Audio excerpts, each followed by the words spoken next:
কি ব্যাপার? আপনি এখানে কি করছেন? আমি তো না দেখেই সামনে এগিয়ে পড়েছিলাম। তানভি কিছুটা ভয়ে ভয়ে উত্তর দিল। ঘরটা খেয়াল করলাম তাই ঢুকে পড়লাম, কিন্তু এ ঘরটা এমন কেন? কেন, কি হয়েছে? তানভি বলল। এই যে মূর্তি, মানুষ, পশু, এগুলোর মানে কি? অনেক কিছুটা হাসতে হাসতেই জবাব দিল। কোথায় মূর্তি? আমি তো কিছুই দেখছি না। তানভি মূর্তিটাকে ইশারা করে অনিককে দেখাতে গিয়ে খেয়াল করলো মূর্তিটা এখানে নেই। এবার তানভীরের মনে হলো সে মায়ার জালে ফেসে গেছে। কখন কি দেখছে বুঝতে পারছে না। তানভীর একটু চমকে গিয়ে নিজের স্বাভাবিক রেখে উত্তর দিল। এ হয়তো আমার মনের ভুল। আচ্ছা চলো নিচে যাই। হতে পারে। চলেন, নিচে চলেন। আজকে এখানে থাকবেন না? আজকে এখানে থাকবেন নাকি চলে যাবেন? চলে যাব, অন্য একদিন এসে থাকবো। আচ্ছা, খেয়ে যান কিছু। আজকে না, পরে একদিন খাবো। আজকে চলে যাই। আজকে আমার একটা কাজের কথা মনে পড়েছে। আপনার ইচ্ছা। তারপর তানভীর বাড়ির থেকে প্রস্থান নিল। কিছুটা পথ এগিয়ে বাড়িটার থেকে একটু সামনে গেল। এবার তানভীরের যেন দমটা ফিরে এলো। একটা বড় নিঃশ্বাস নিল। তানভীরের বুঝতে বাকি রইল না যে অনেক একটা নাক, কিন্তু অনেক কেন অয়নের পিছনে পড়ে আছে সেটা তানভীর বুঝতে পারছিল না। তারপর তানভীর বাসার দিকে রওনা দিল। তানভীরের আভার বাসার কাছাকাছি আস্তে আস্তে বেশ রাত হয়ে গেল। খেয়াল করলো রাস্তায় কেউ নেই। হুট করেই তানভি দেখলো সামনে অনেক দাঁড়িয়ে আছে। তানভি অনেককে দেখে বেশ ভয় পেয়ে জিজ্ঞাসা করলো। আরে তুমি এখানে? হ্যাঁ, আমি এখানে তোকে মারতে এসেছি। তোকে শেষ না করলে আমার স্বার্থ হাসিল হবে না। এই বলে অনেক একটা প্রকাণ্ড সাপে পরিণত হলো আর তানভীরকে পেঁচিয়ে ধরলো। আর এই দৃশ্যটা অয়নি আভা বাসার জানলা দিয়ে দেখে নিজের চোখকেও বিশ্বাস করতে পারছিল না। অনিকের জন্য আভাকে কত ভুল বুঝেছে অয়নি। তানভীকে এই অবস্থায় দেখে অয়নি দৌড়ে নিচে যেতে চাইল তানভীকে বাঁচানোর জন্য। আভা তখন অয়নির হাতটা ধরে আটকে দিয়ে বলল। তুই এখন গেলে সব প্ল্যান নষ্ট করে ফেলবি। তানভীরকে অনেক কিছু করতে পারবে না। তাহলে কি করব? এখানে বসে থাক। অয়নের ভুল ভাঙানো আর সত্যটা আনার জন্যই তানভীর অনেকের বাসায় গিয়েছিল। আর আভার বাসার সামনে এসেই তানভীর অনেককে মেসেজ দেয় যে সে সব জেনে গেছে, এখন অয়নীকে বলে দিবে। তানভীর জানতো এ কথাটা বললে অনেক আসবে তানভীরকে মারতে। তাই তানভীর আভাকে বলে দিয়েছিল অয়নীকে নিয়ে যেন সে সময় জানলার পাশে থাকে। আর আভা অয়নীকে বুঝিয়ে তাই করে আর অয়নীকেও নিজের চোখে সব দেখাতে পারে। সব দেখার পর অয়নী আভার সাথে করা খারাপ ব্যবহারের জন্য অনুতপ্ত হলো আর তানভীরের জন্য চিন্তা করতে লাগলো। হুট করেই বাড়ির কলিং বেল বেজে উঠল। অয়নী দাঁড়িয়ে গিয়ে কলিং বেল খুলে দেখলো তানভীর। কোনো কিছু না বলেই তানভীরকে জড়িয়ে ধরলো অয়নী। জড়িয়ে ধরে বলতে লাগলো। তোর কিচ্ছু হয়নি তো? তোর জন্য কত চিন্তা হচ্ছিল। অয়নের এ কাণ্ড দেখে যেন তানভীর স্থির হয়ে গেল। একটা শুভ্র বাতাস যেন তানভীরকে স্পর্শ করে গেল। এতটা শীতলতা অনুভব মনে হয় না তানভীর এর আগে হয়নি। সত্যি ভালোবাসা মানুষের আবেগ মাখা স্পর্শ সবাইকেই পাগল করে দেয়। তানভীর ক্ষেত্রেও তাই হয়েছে। তানভীর নিজেকে একটু সামলে অয়নীকে ধরে বলল। আরে বোকা, আমার কিছুই হয়নি। তুই যে আভাকে বুঝতে পেরেছিস এটাই অনেক। এবার আমাদের উদ্ঘাটন করতে হবে যে কি উদ্দেশ্যে অনেক তোর সাথে নাটক করছে। এর আগে তুই বুঝতে দিবি না যে তুই সব জেনে গেছিস। তুই অনেকের সাথে স্বাভাবিক ব্যবহার করে যাবি, আর আমি এর মধ্যেই আরেকজন সাধকের সাথে দেখা করব। সাধক কি বলে সেটা জানবো। অয়নী কিছুটা অবাক হয়ে বলল। কিসের সাধক? একজন সাধক আছে যিনি এসব ঘটনা নিয়ে কাজ করেন। অয়নী কিছুটা অবাক হয়ে বলল। কিন্তু তুই চিনিস কি করে? তানভী এবার একটু হেসে জবাব দিল। আমি বিদেশ থেকে কিছুদিন সন্ন্যাসী হওয়ার চেষ্টা করেছিলাম। এটা পরিবারের কাউকে জানাইনি। সবাই জানতো আমি বিদেশে থাকি, কিন্তু আমি ছিলাম কাটা বনে। তাই সবার থেকে আড়ালে ছিলাম এতদিন। আর হুট করে মনে হলো এই জীবন ভালো লাগবে না, তাই চলে এসেছিলাম। শ্বাস ফেলে বলল। ওহ তাই বল। পাশ থেকে আভা বলে উঠল। তোরা কি একে অপরকে ছাড়বি না, নাকি এভাবেই থাকবি? আভার কথা শুনে অয়নী আর তানভি বেশ লজ্জা পেয়ে দুজন দুদিকে চলে গেল। অয়নীর মুখটা দেখে আভা বলল। কিরে, লজ্জা পাচ্ছিস কেন? আভা হাসতে হাসতে রুমে গেল। পরের দিন সকালে তানভি, আভা আর অয়নী সাধকের কাছে যাওয়ার জন্য রওনা দিল। এদিক দিয়ে অয়নী অনেককে বলল সে তার আত্মীয়ের বাড়ি যাবে বেড়াতে। ও সেটা বিশ্বাস করলো। অনেক পথ পার করে তারা সাধকের কাছে পৌঁছালো। সাধক তানভিকে বলল। কি রে বাছা, তুই আবার আসলি যে? আমি এসেছি একটা রহস্যের উদ্ঘাটনের জন্য। আমি জানি আপনি পারবেন এটার রহস্যভেদ করতে। কি জানতে চাস বল, কিসের রহস্য? তানভি প্রথম থেকেই ঘটে যাওয়া সবটা ঘটনা খুলে বলল। তানভীরের কথা শুনে সাধক বলল। এর উত্তর জানার আগে একটা কাজ করতে হবে। তানভীর জবাব দিল। ঠিক আছে, বলুন। সাধক এরপর তানভীকে যা বলল তানভী ভয় পেয়ে গেল, কারণ সাধক তানভীকে বলেছিল যে তানভীর হাত কেটে রক্ত বের করে সেই রক্তটা একটা পাত্রে রেখে নাগপিতাকে আহ্বান করার জন্য, আর তানভীরের হাতটা কাটতে হবে একটা পাথর দিয়ে জোরে আঘাতের মাধ্যমে, এতে তানভীরের অনেক যন্ত্রণা হবে। তানভীর কথাটা শুনে ভয় পেয়েও পুনরায় নিজের মনে সাহস জুগিয়ে বলল। আমি সবকিছু করতে প্রস্তুত, আপনি আমাকে পাথরটা দিন। তুই আরেকবার ভেবে বল। আমি ভেবেই বলছি। সাধক তানভীকে পাথরটা দিল, আর তানভী যখন পাথরটা দিয়ে হাতে আঘাত করতে যাবে ঠিক সেই মুহূর্তে অয়নী বলে ওঠে। আমি এসবের মধ্যে নেই। আমি এখনই বাসায় চলে যাব। আমি চাই না অনিকের কোনো ক্ষতি হোক। যতই হোক আমি অনিককে ভালোবাসি। তানবি, আমাকে অনিকের ঠিকানা দে। আমি অনিকের কাছে যাব। অয়নীর মুখে এমন কথা শুনে আভা বিস্মিত হয়ে গেল, কারণ অয়নী জেনে শুনে আবার আগুনে ঝাঁপ দিতে চাইছে। আভা অয়নীকে বলল। তুই কি পাগল হয়ে গেছিস? জানিস তো অনেক তোর ব্যবহারে করেছে স্বার্থ হাসিলের জন্য, তাহলে তুই কেন অনেকের প্রতি দুর্বল দেখাচ্ছিস? অয়নী একটু রেগে উত্তর দিল। আমি আমার জীবনে কি করব না করব সেটা আমার ব্যাপার।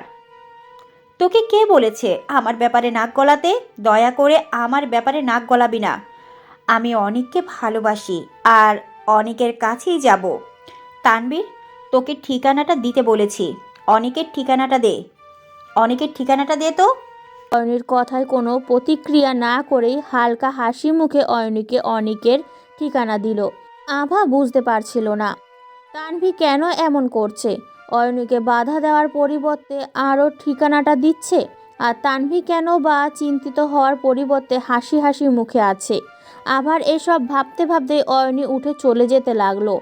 আভাও হুট করে অয়নীর সাথে উঠে বলল। চল, তবে আমার আর অনেকের মাঝে কোনো বাধা সৃষ্টি করতে পারবি না। আচ্ছা ঠিক আছে। এরপর অয়নী আর আভা রওনা দিল অনিকের বাড়ির পথে। আভা দেখল অয়নী বেশ চিন্তিত হয়ে বসে আছে। অয়নী চিন্তা মাখা মুখ দেখে আভা জিজ্ঞাসা করে বসলো। কি হয়েছে অয়নী, তোকে এই চিন্তিত দেখাচ্ছে কেন? অয়নী শান্ত স্বরে চিন্তা মাখা মুখে জবাব দিল। তানবীরের যেন কিচ্ছু না হয়, আমি সেই চিন্তায় আছি। আভা অবাক হয়ে গেল অয়নীর কথা শুনে, কারণ তানভীরের কি হবে? তানভীরকে একটু আগেই অয়নী রেখে চলে আসছে, তাহলে আবার তানভীরের জন্য কেন চিন্তা করছে মানে বুঝতে পারল না। আভা চমকে গিয়ে উত্তর দিল। মানে তানভীরের জন্য চিন্তা করছিস কি মানে কি? তুই তো একটু আগে তানভীরকে রেখে আসলি অনেকের জন্য। অয়নী শান্ত স্বরে চিন্তা মাখা মুখে জবাব দিল। এটাই তানবীর ছিল না। এটাই তানবীর ছিল না, অনেক ছিল।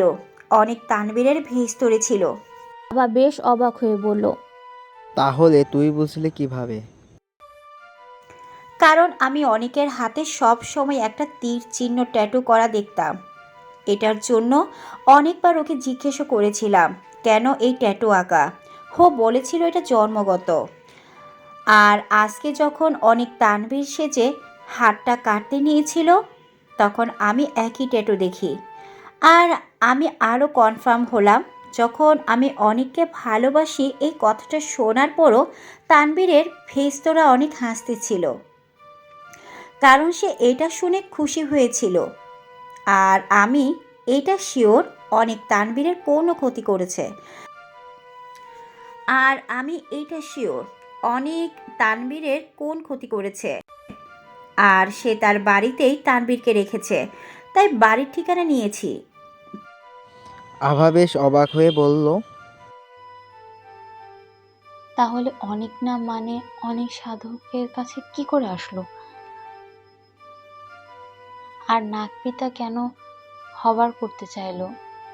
অয়নী জবাব দিল। অনেক আমাদের মায়ার জালে বশ করতে চাইছিল। আর উনি কোনো সাধক না, পিছাস সিদ্ধ কেউ হবে। আর আমার ব্যাপারটা বুঝেই নাটক করে চলে এসেছি। কিন্তু তুই তো বলেছিলি অনেক তোর মনের কথা আগেই বুঝতে পারে, আজকে বুঝতে পারলো না কেন? আমি অনেককে যে কথা বলতে চাই, অনেক শুধু সেই কথা বুঝতে পারে। আমি মনে মনে যেটা ভাবছি, অনেক সেটা বুঝতে পারে না। আভা কিছুটা অবাক হয়ে বলল, কিন্তু এখন কি কি হবে? তানবীরকে আমরা কোথায় পাবো? না জানি অনেক ভাইয়া তানবীরকে কি হাল করেছে। আর এর মধ্যে যদি অনেকের বাড়িতে চলে যায় তাহলে কি হবে? অনেক যাবে না এর মধ্যে। আভা বেশ অবাক হয়ে জিজ্ঞেস করল, তুই বুঝলি কিভাবে? কারণ অনেক ওইখানে কাজ না সেরে যাবেই না। কিন্তু অয়নি, তুই যে আনিককে বেড়াতে যাবি বললি, তাহলে সে আনিক অয়নি এবার আর একটু নিঃশ্বাস নিয়ে বলল, সেটাও একটা মায়া ছিল, আমি বুঝতে পারিনি। এখন সবটা সামনে এসে দাঁড়িয়েছে। আভা কিছুটা মন ভাঙা নিয়েই বলল, এবার তানবীরকে কোথায় পাবো? না জানি তানবীরের কি হাল করেছে আনিক। অনেক চিন্তা হচ্ছে আমার। অয়নিও এবার তানভীরের কথা ভেবে বেশ কষ্ট পেতে লাগলো। অয়নি আভাকে বলল, আমিও জানি না কি হয়েছে, তবে মন বলছে তানবীর অনেকের বাড়িতেই আছে। আভা অয়নির কথা শুনে দম নিতে নিতে বলল, তাই যেন হয়। এরপর আভা আর অয়নি অনিকের বাড়ির ঠিকানায় পৌঁছালো। পৌঁছতে পৌঁছতে সন্ধ্যা হয়ে গেল। বাড়িটা দেখে দুজনেরই খুব ভয় পেয়ে যায়। এমন বাড়ি তারা এর আগে দেখেনি। এক তো অগোছালো গাছের সারি, তার উপরে বিদঘুটে অন্ধকার। অয়নি আর আভা বেশ ভয়ে ভয়ে বাড়িটার ভেতর ঢুকলো। বাড়িটা এমন অন্ধকার দেখাচ্ছিল, মনে হচ্ছে ঘোর অমাবস্যায় বিরাজ করছে। আভা হঠাৎ করেই বলল, অয়নি দেখ, একটা সুড়ঙ্গ। অয়নি খেয়াল করে দেখলো সত্যি একটা সুড়ঙ্গ। অয়নি বলল, চল যাই ওই সুরঙ্গে ঢুকি। তারপর অয়নি আর আভা সেই সুড়ঙ্গে ঢুকে গেল। দুজনে বেশ ভয় পেতে লাগলো। ভয়ে ভয়ে ভিতরের দিকে ঢুকতে লাগলো। অন্ধকার যেন আরও বাড়তে লাগলো। হঠাৎই আভা বলে উঠল, আমাকে বলেছিল ফোনে এই সুড়ঙ্গ যাওয়ার পথে একটা ঘর দেখেছিল, সেখানে নাকি অনেক অদ্ভুত কিছু ছিল। আবার কথা শুনে সুড়ঙ্গের পথে এত এগোতে লাগলো আর ঘরটা খুঁজতে থাকলো। হঠাৎ করে অয়নি ঘরটা দেখতে পেল। অয়নি আর আভা ঘরটায় ঢুকে তানভীকে যে অবস্থায় দেখলো তা দেখে অয়নির মাথাটা ঘুরে গেল। কারণ অয়নি খেয়াল করলো তানভীর মাটিতে পড়ে আছে বিস্মৃত অবস্থায়। তানভীরের চোখে মুখে কেমন জানি খোঁচা খোঁচা দাগের ভরে আছে। আভা তানভীর এ হাল দেখে ভয় পেয়ে গেল। তাড়াহুড়ো করে অয়নিকে বলল, অয়নি, তানবীরকে ধরি চল। এই বলে আভা অয়নিকে নিয়ে তানভীরকে ধরতে যাবে, ঠিক সেই মুহূর্তে অয়নি আভাকে আটকে দিল। আভা কিছুটা আশ্চর্য হয়ে বলল, কি হলো অয়নি, তুই বাধা দিচ্ছিস কেন এভাবে? কোনো সমস্যা? তানবীরকে তো আগে ধরে বাঁচাতে হবে। চল যাই, ওকে ধরি। এবার অয়নি একটা বিদঘুটে হাসি দিয়ে বলল, তোদের মতো বোকারাই নাকি আমার সাথে খেলতে চেয়েছিস? তোর সাথে এতক্ষণ যা হয়েছে সব মায়ার জাল ছিল, তানবীরের সাথে যেমনটা হয়েছে এবার তোর সাথেও এমনটা হবে। অয়নের মুখে এই রকম কথা শুনে আভা এর মানে বুঝতে পারছিল না, কিছুটা অবাক হয়ে জিজ্ঞাসা করলো, এসব কি বলছিস অয়নি? তোর কি মাথা ঠিক আছে? হুট করেই অয়নী অনিকের রূপ ধরে বসলো। অয়নীর এই রূপ দেখে আভা ভয় পেয়ে গেল। তাহলে এতক্ষণ যে ছিল সে কে? যদি অনিক অয়নীর রূপ ধারণ করে তাহলে অয়নী কোথায়? এই প্রশ্নটা উত্তর যেন আভা মিলাতেই পারছিল না। কোনটা সত্যি কোনটা মিথ্যা সব কিছুই যেন আভা গুলিয়ে ফেলেছে। সব কিছু যেন আভার চিন্তার বাইরে চলে যাচ্ছে। মাঝে মাঝে আবার মনে হচ্ছে এটা কোনো মতিভ্রম, আবার অন্য কিছু হতে পারে। অনেকটা নিরাশ হয়েই আভা বলল, অনিক ভাইয়া আপনি? তার মানে এতক্ষণ যে ছিল সে অয়নি না? অনিক একটা হাসি দিয়ে বলল, না, অয়নে ছিল না, আমি ওর রূপ ধরেছিলাম। এতটা নাটক করতে হয়েছে শুধু তোকে এ বাড়িতে আনার জন্য। তানভীরকে তো ওই দিন ওইখানে তানভীরকে তো ওই দিন ওখান থেকেই তানভীরকে তো ওই দিন ওখান থেকেই এ হাল করে নিয়ে আসছি। তারপর তানভীরের রূপ ধরে তোর বাড়িতে ঢুকলাম। রাতে আবার অয়নীকে পুরোপুরি আমার কবজায় এনে ওকে ওর বাসায় রেখে এসেছি। অয়নী এখন আমার মায়ায় বসে আটকে আছে। আর এরপর অয়নীর রূপ ধরে আর মায়ার চাল দিয়ে তোকে ফাঁসালাম। কি না বলেছিলি তুই? শত্রুকে মেরে নয়, প্রতিহত করে যুদ্ধে জয়লাভ করতে হয়। তাই তোকে বুঝিয়ে দিলাম আমার ক্ষমতা কত। আভা কিছুটা ভয় আর নিরাশ হয়ে গেল অনিকের কথা শুনে। তার যেন সব আশায় আলো নিভে গেল। এতটা মায়ার জালে আভা ফেসে গেছে অথচ টেরই পেল না। এখনো মায়া থেকে কিভাবে বের হবে সেটাও বুঝতে পারছে না। এতটা বোকা মতো কাজ করে বসলো, এটার জন্য আফসোস করার সময়ও সে পাবে না। অয়নি কি হাল হলো এটা ভেবে আরও নিরাশ হয়ে গেল আভা। আভা বুঝতে পারল এবার তার জীবনও শেষ। আভা কিছুটা নিরাশ হয়েই বলল, আপনি কেন এরকম করছেন? অয়নি কি ক্ষতি করেছে আপনার? অয়নি তো আপনাকে অনেক ভালোবাসে। কিসের জন্য আপনি অয়নির ক্ষতি করতে চাচ্ছেন? অনেক একটা অট্টহাসি দিয়ে বলল, আমার কাছে ভালোবাসা বলতে কিচ্ছু নেই। আমার অমরত্বের জন্য অয়নীকে দরকার, তাই অয়নীকে ব্যবহার করেছি শুধু। আর মাত্র 6টা মাস অপেক্ষা করতে হবে। এরপর অয়নীকে ব্যবহার করে আমার স্বার্থ হাসিল করব। সে পর্যন্ত তুই আর তোর ফ্রেন্ড তানভীর এখানেই থাকবে। তোদের নিজের হাতে মারার শখ ছিল, কিন্তু এই 6টা মাস আমি কোনো নরনারী বা প্রাণী নিজ ইচ্ছায় হত্যা করতে পারবো না। তাই এই ঘরে তোদের তালা বন্ধ করে দিয়ে যাবো।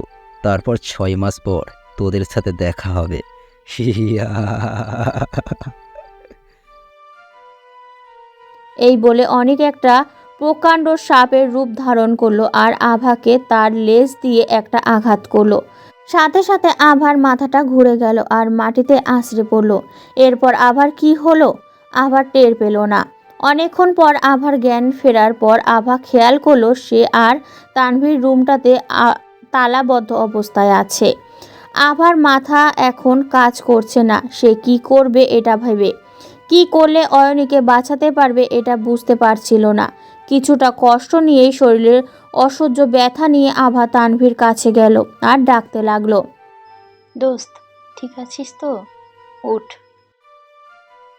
কিন্তু তানভীরের কোনো সাড়া শব্দ পেল না। হঠাৎই আভার চোখে গেল আবার ব্যাগটার দিকে, যেটা এক কোণায় পড়ে আছে। অনেক হয়তো খেয়াল করেনি আভার ব্যাগটায় পড়ে আছে, না হয় ব্যাগটাও নিয়ে যেত। আভা অসহ্য ব্যথা নিয়ে ছ্যাঁচড়াতে ছ্যাঁচড়াতে ব্যাগটার কাছে গেল। ব্যাগটা থেকে পানির বোতল বের করে তানভীরের মুখে হালকা ঝাপটা দিল। পানি দেওয়ার পর তানভীরের জ্ঞান ফিরল আর আভা বলল, দোস্ত, তুই ঠিক আছিস তো? তানভীর কাতরাতে কাতরাতে বলল, আমি ঠিক আছি, কিন্তু অয়নীকে কিভাবে বাঁচাবো? আর তুই এখানে আসলে কিভাবে? এরপর আভা তানভীরকে সবটা ঘটনা খুলে বলল। আমি এটাও এখনো জানি না। আনিক অয়নীকে কি কাজের জন্য ব্যবহার করবে? সব রেখে অয়নী বা কেন? পাশে থাকা বোতলটা নিয়ে হালকা পানি খেয়ে জবাব দিল যে কারণ অনেকের অমরত্বের জন্য অয়নীকে 22তম জন্মদিনে বলে দিতে হবে। বলে দিয়ে বিশ্বাস নাককে খুশি করতে পারলে সে অমরত্ব পেয়ে যাবে। কথাটা শুনে আভা ভয় পেয়ে উত্তর দিল। তাহলে তো যে কোনো 42 বছরের মেয়েকে বলি দিলেই হয়, কিন্তু অয়নীকে কেন? অয়নীর মধ্যে বা কি এমন শক্তি আছে যে অয়নীর জন্যই আনিক এতদিন এত নাটক করলো? আর তুই এসব জানলি কিভাবে? তানভীর কিছুটা নিঃশ্বাস ফেলে বলল, কারণ অয়নী নাগরানীর বংশধর, আর অনেকের অমরত্ব পেতে হলে নাগরানীর বংশের কোনো মেয়ের 22 বছর পূর্ণ যেদিন হবে সেদিন বলে দিতে হবে।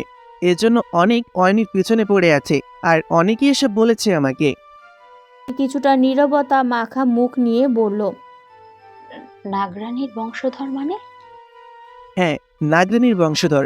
অয়নের বংশে মায়া নামে একজন নারী ছিল, যে কিনা নাগরানী ছিল। মায়াকে পাঠিয়েছিল মূলত নাগমণি রক্ষা করার জন্য। পরপর দুবার নাগমণি রক্ষা করে মায়া। মায়ের পরের জন্য আর কোনো নাগরানীর জন্ম না হয় সেজন্য মায়া নাগপিতাকে বলে নাগরানীর আসার পথ বন্ধ করে দিতে। কিন্তু বংশ পরিক্রমায় মায়া আর মায়ার স্বামী অরণ্যের বংশে কোনো ছেলে সন্তান জন্ম নেয়নি। সব ঘরেই একটা করে মেয়ে সন্তান জন্ম নিয়েছিল।